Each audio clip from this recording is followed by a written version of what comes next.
Պարոն Բաղդասարյան, ինչպես եք գնահատում Նիկոլ Փաշինյանի հայտարարությունները եկեղեցու դեմ, այս փուլում ինչ նպատակ է հետապնդում Նիկոլ Փաշինյանը ըստ ձեզ։ Նա նպատակ է հետապնդում քայքայել եկեղեցին, պառակտել եկեղեցին,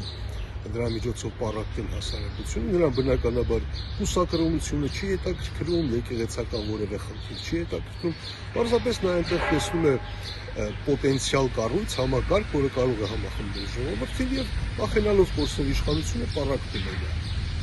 Պարոն Բաղդասարյան, արձագանքը հանրության ինչպիսին պիտի լինի ու արդյոք adekvat է այս փուլում եղած արձագանքը։ Հանրության արձագանքը, գիտեք, ինչպիսին պիտի լինի, եթե եկեղեցու դեմ ֆիզիկական հարձակումներ սկսվեն, հանրությունը պիտի փորձի պաշտպանել այդպես եկեղեցին, ինչպես միշտ է արել մեր պատմության ընթացքում։ Բայց քանի որ սա եկեղեցու հարց չի, քաղաքական հարց է, հասարակությունը պիտի քաղաքական հարցին քաղաքական լուծում տա։ Այսինքն մենք պիտի հասկանանք, սա քաղաքական խնդիր է։ Նիկոլ Փաշինյանը երկրում փորձում է հաստատել ավտորիտար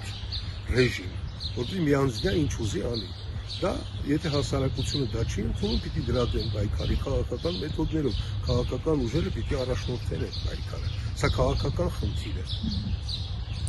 Այս փուլում Սամվել Կարապետյանին մեղադրանք առաջադրվեց, մենք տեսանք երեկվա իրադարձությունները, Սամվել Կարապետյանի հայտարարությունը դուք ինչպես եք գնահատում եւ որքանով է այդ հայտարարությունը այսպես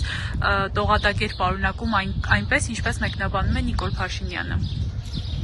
Գիտեք, այն որ Ռուսաստանը կցանկանար Հայաստանում միջամտել քաղաքական կյանքի, որտեղ նրանք տեսնում են, որ Հայաստանը ձեռքից գնում է նետվում է Թուրքիայի գիրկը։ Դա կնայդ է, այո, Ռուսաստանը փորձում է միջամտել, բայց այս խնդիրը դա չի։ Սամվել Կարապետյանի արձագանքը այնպիսին է, ինչպիսին ցանկացած նորմալ հայ մարդու արձագանք։ Ես իմ եկեղեցու կողքին եմ, ես իմ ժողովրդի կողքին եմ, կփորձեմ պաշտպանել։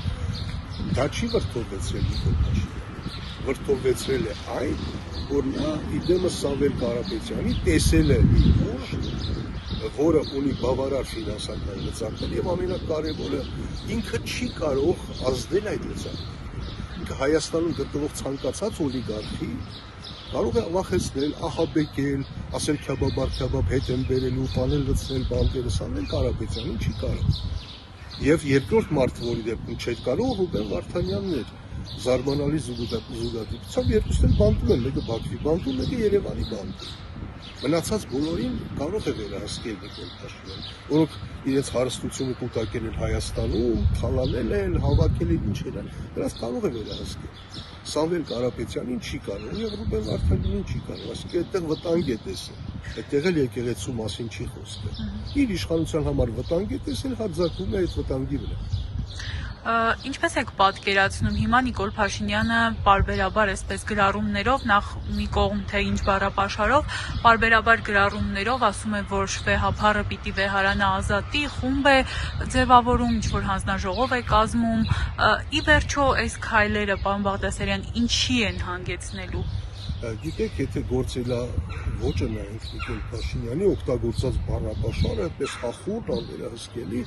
ապա սա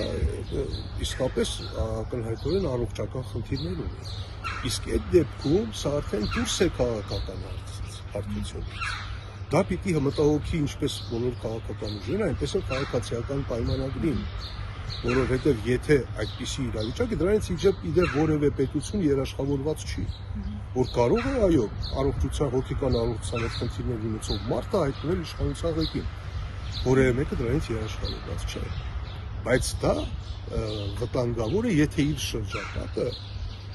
հանուր իր օրվա մի կտոր հացի, հանուր իշխանական վայրկեն չտեսնելու է տալիս դա եւ նրան զայլակցում է բոլոր հարցերում։ Այս սա իսկապես վտանգավոր է։ Եվ սա արդեն իսկապես պետական անվտանգության խնդիր է եւ հավասարապես ելի եմ ասում, պիտի մտահոգված լինի նաեւ իշխանական թիմ։ Դե քաղ պայմանագիրն ասում է անվերապահ աջակցում ենք, մի բան էլ իրենք են հարցեր օրակարգ բերում, թե արդյոք հաշտ է հասարակությունը, որ վեհափառը կարող է խախտած լինել կուսակրոնության ուխտը։ Միայն այդ հարցը չի, դա վերաբերում է բոլոր հարցերին եւ տեսեք արդեն զգացվում, օրինակ ԱԱԾ պետի, որքան ես հասկացա, պատճառն է, որ չի ցանկացել կատարել ապօրինի ինչ-որ հրահանգ կա, ակնհայտ ակնհայտ հրահանգ, ըստ երևույթին ես ենթադրություն եմ այդ։ Դե Նիկոլ Փաշինյանն ասաց շատ էր աշխատել բարդ փուլում, հոգնել էր։ Դե ինքը ավելի շատ է աշխատել, ավելի բարդ փուլում, ակնհայտորեն ինքը ավելի շատ է հոգնել։ Չէ, անկեղծ, այսինքն իշխանության ներսում էլ տեսնում են, որ սա ներքաղաքական խնդիր չի, հասկանում եք։ Այդ տեսեք, նույն եկեղեցում ասում, երբ ասում են եկեղեցին չպիտի խառնվի քաղաքականությանը, ճիշտ են ասում, բայց սա քաղաքական խնդիր չի։ Սա զուտ ներքաղաքական խնդիր չի, երբ որ պետության ղեկավարը ադեկվատ չի եւ դա սպառնում է պետության, սա քաղաքական խնդիր չի։ Թե եթե քաղաքական խնդիր լիներ, քաղաքական պայքար, առաջինը ես կվեր կերեի, ասեի, գիտեք, հարգելիներս եկեղեցին չպիտի խառնվի քաղաքականությանը։